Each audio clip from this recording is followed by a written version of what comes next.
Jua-jua, salam kepada kita semua, saudara-saudara yang terkasih dalam Kristus, khususnya jemaat Tuhan yang ada di GBKP Klasis Jakarta, Kalimantan.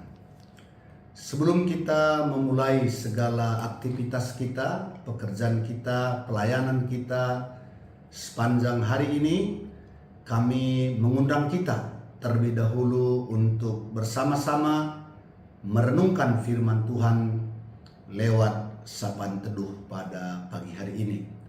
Sebelum kita merenungkan firman Tuhan, mari kita bersatu di dalam doa. Kita berdoa. Tuhan Allah Bapa yang kami sembah dalam Yesus, kami bersyukur atas pemeliharaanmu dalam istirahat kami, dan kami juga bersyukur di mana Tuhan telah membangunkan kami, memberikan berkat kekuatan kesehatan kepada kami. Sebelum kami menjalani kehidupan kami sepanjang hari ini, melakukan segala aktivitas kami, terlebih dahulu kami mau datang ke hadapan-Mu, kami mau mendengarkan firman-Mu, kiranya Roh Kudus-Mu memimpin kami untuk memahami firman-Mu dan menerima firman-Mu sebagai pedoman dalam kami menjalani kehidupan kami, khususnya sepanjang hari ini. Tuhan kiranya menolong dan memimpin hamba-Mu, agar hamba boleh memberitakan kebenaran firman Tuhan seturut dengan kehendak-Mu. Berfirmanlah ya Tuhan, kami siap mendengarkannya. Di dalam nama Yesus kami sudah berdoa dan bersyukur. Haleluya. Haleluya, amin. Bapak Ibu jemaat yang dikasihi oleh Tuhan, firman Tuhan yang menjadi nas renungan pada sapaan teduh pagi ini diambil dari kitab Perjanjian Lama, kitab Mika pasal 7 ayatnya yang ke-7. Demikianlah firman Tuhan. Tetapi aku ini akan menunggu Tuhan, akan mengharapkan Allah yang menyelamatkan aku. Allahku akan mendengarkan aku. Demikian pembacaan firman Tuhan. Bapak Ibu, saudara-saudara yang terkasih, dalam firman tadi dikatakan oleh Nabi Mika, tetapi aku ini. Kata ini menunjukkan bahwa Mika mengambil suatu keputusan yang berbeda, sikap yang berbeda, yang bertolak belakang dengan apa yang dilakukan oleh umat Yehuda, apa yang terjadi di tengah-tengah kehidupan masyarakat, di mana Mika dipanggil oleh Tuhan untuk menyampaikan firman-Nya. Dan ini sekaligus menjadi konteks di mana Mika dipanggil Tuhan sebagai nabi untuk memberitakan firman-Nya. Di mana konteks kehidupan umat Yehuda pada waktu itu ada dalam kemerosotan spiritualitas, kemerosotan moral, kemerosotan sikap dan tingkah laku. Pemimpin-pemimpin yang korup, nabi-nabi bukan memberitakan firman kebenaran, melainkan apa yang timbul dalam hati mereka berdasarkan keinginannya. Imam-imam juga bukan imam-imam yang melakukan tugasnya dengan benar. Demikian juga orang-orang kaya menindas orang-orang miskin, para petani, dan lain sebagainya. Sehingga apa yang terjadi di tengah-tengah kehidupan masyarakat, terjadi keserakahan, ketidakadilan, dan juga kemerosotan yang lainnya. Bahkan pada zaman Mika dipanggil oleh Tuhan, umat Yehuda melakukan penyembahan berhala yang sangat dibenci oleh Tuhan. Inilah konteks kehidupan itu. Karena itu Mika selalu mengingatkan, kalau mereka tidak peduli dengan apa yang dikatakan oleh Tuhan, bertobat dan meninggalkan dosa dan kesalahan mereka, maka hukuman itu pasti akan terjadi. Hukuman itu tidak lagi bisa dielakkan.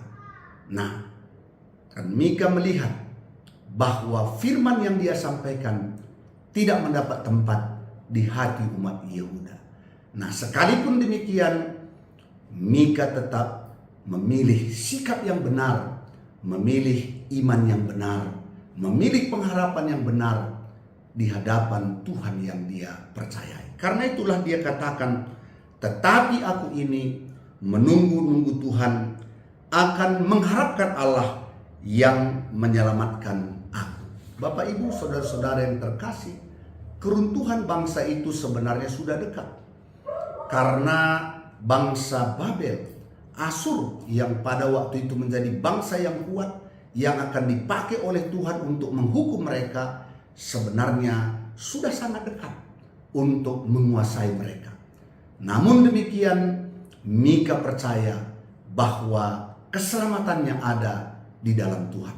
Dia percaya walaupun bangsa itu akan dihancurkan, walaupun bangsa itu akan jatuh ke dalam pembuangan, tetapi orang yang berharap kepada Tuhan, orang yang percaya bahwa Allah itu keselamatannya, maka dia akan melihat Allah bertindak menyelamatkannya. Nah, menjadi pertanyaan, apakah hal itu sungguh-sungguh terjadi? Di mana Mika mengatakan Allahku akan mendengarkan aku. Artinya bahwa dia yakin sekali bahwa orang yang berharap kepada Tuhan dan menjadikan Tuhan itu keselamatannya, dia akan melihat sendiri keselamatan itu terjadi atas kehidupannya. Bapak, Ibu, saudara-saudara yang terkasih, kita tahu bahwa pada akhirnya Yehuda Samaria jatuh ke dalam pembuangan. Tapi apakah benar bahwa orang yang percaya kepada Tuhan, orang yang berharap kepada Tuhan, diselamatkan oleh Tuhan, dipelihara oleh Tuhan? Nah, hal ini sungguh-sungguh benar, Bapak, Ibu, jemaat yang dikasihi oleh Tuhan. Benar bangsa ini dibuang. Tetapi kita melihat bahwa orang-orang yang percaya kepada Tuhan, seperti Sadrak, Meshach, Abednego, Daniel, di tanah pembuangan pun tangan Allah menyelamatkan mereka. Bukan hanya menyelamatkan mereka, di tanah pembuangan pun Allah bisa mengangkat mereka menjadi pemimpin yang berhasil di tanah pembuangan. Itulah cara Tuhan menyelamatkan orang-orang yang percaya kepadanya. Sekalipun secara bangsa mereka dihancurkan, tetapi orang-orang yang mengharapkan Tuhan menjadi keselamatannya, Allah sanggup dan berkuasa menyelamatkannya. Bapak, Ibu, saudara-saudara yang dikasihi oleh Tuhan, apakah pesan firman Tuhan yang penting bagi kita pada pagi hari ini? Yang pertama, bahwa sekalipun sekeliling kita, masyarakat tidak takut akan Tuhan, melakukan dosa dan kejahatan, tidak berharap kepada Tuhan sebagai sumber keselamatan, tetapi kita harus seperti Mika, memilih sikap yang benar. Sekalipun berlawanan dengan sikap masyarakat, pilihan masyarakat, kita harus tetap menjadikan Tuhan itu sebagai juru selamat kita. Dialah harapan kita dan Dia akan mendengarkan doa-doa kita. Dan apakah ini terjadi, Bapak, Ibu? Benar. Kita lihat peristiwa-peristiwa yang dituliskan di dalam Alkitab. Sodom dan Gomora dihancurkan. Benar bahwa Sodom dan Gomora dihancurkan. Tapi apakah Tuhan membiarkan Lot binasa? Tidak. Lot dan keluarganya diselamatkan oleh Tuhan. Walaupun istrinya tidak taat, karena itu dia menjadi tiang garam. Tetapi kita melihat Lot diselamatkan, bukan dihukum bersama dengan orang-orang berdosa di Sodom dan Gomora. Jadi Allah tahu menyelamatkan kita yang mempercayainya sebagai Tuhan dan Juru Selamat kita di tengah-tengah kehidupan kita. Karena itu, apa yang dikatakan oleh Paulus dalam Roma pasal 12 ayat 2 menjadi pegangan kita. Janganlah kamu menjadi serupa dengan dunia ini, tetapi berubahlah oleh pembaharuan budimu, sehingga kamu dapat membedakan manakah kehendak Allah, apa yang baik, yang berkenan kepada Allah, dan yang sempurna.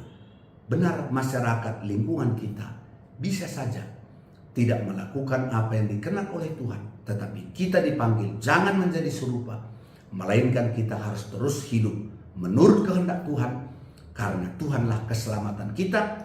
Dia sanggup memelihara kita dan memberikan berkat-berkat yang baik bagi setiap orang yang percaya dan berharap kepadanya. Inilah firman yang boleh kami sampaikan.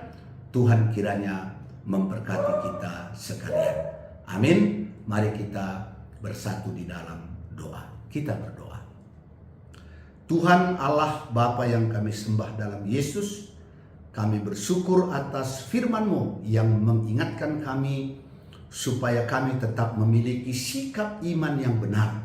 Sekalipun masyarakat di mana kami tinggal melupakan Engkau, hidup bertentangan dengan kehendak-Mu, namun kami percaya Engkaulah keselamatan kami, Engkaulah yang dapat memelihara kami, sekalipun di tengah-tengah kehancuran, di tengah-tengah kemerosotan, Allah sanggup berkuasa untuk menyelamatkan kami. Karena itu kuatkan kami ya Bapa, supaya tetap memiliki iman yang teguh seperti Mika, bahwa Engkaulah sumber pengharapan kami, Engkaulah keselamatan kami. Sehingga kami dengan yakin dapat menjalani hari-hari kami, mentaati firman-Mu, karena di dalamnya ada pimpinan dan keselamatan yang datangnya daripada Tuhan. Bapa, kami berdoa secara khusus buat saudara-saudara kami, jemaat Tuhan, serayan-serayan Tuhan yang ada di GBKP Rumbun Cibinong.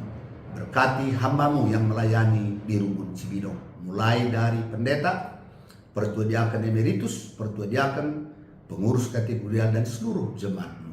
Biarlah hari ini kami boleh menunjukkan bahwa kami sungguh-sungguh meyakini Tuhanlah keselamatan kami, sehingga kami boleh berjalan di dalam kehendak. Berkati usaha dan pekerjaan mereka. Berkati mereka dengan kasih karunia, dengan kemurahan Tuhan, sehingga mereka boleh merasakan betapa baiknya Tuhan itu di dalam kehidupan mereka. Bapa, kami juga berdoa buat seluruh jemaat-Mu dimanapun berada, khususnya jemaat Tuhan yang ada di GBKP Klasis Jakarta, Kalimantan, dimanapun berada. Biarlah kebaikan kemurahan Tuhan atas seluruh umat-Mu dan keluarga-keluarga hamba-Mu. Terima kasih Tuhan, kami serahkan hidup kami ke dalam pimpinan-Mu, dan kiranya sepanjang hari ini, mulai dari pikiran, perkataan, dan perbuatan kami, semuanya boleh menjadi kemuliaan bagi nama Tuhan. Inilah doa kami Bapa. Ampunkan kami atas salah dan dosa kami, karena kami datang berdoa dalam nama Yesus Kristus, Tuhan yang sudah mengajar kita berdoa. Bapa kami yang di sorga, dikuduskanlah nama-Mu. Datanglah kerajaan-Mu, jadilah kehendak-Mu di bumi seperti di sorga. Berikanlah kami pada hari ini makanan kami yang secukupnya, dan ampunilah kami akan kesalahan kami, seperti kami juga mengampuni orang yang bersalah kepada kami. Dan janganlah membawa kami ke dalam pencobaan, tetapi lepaskanlah kami daripada yang jahat, karena Engkaulah yang mempunyai kuasa, kerajaan, dan sampai selama-lamanya. Amin. Shalom, Tuhan memberkati.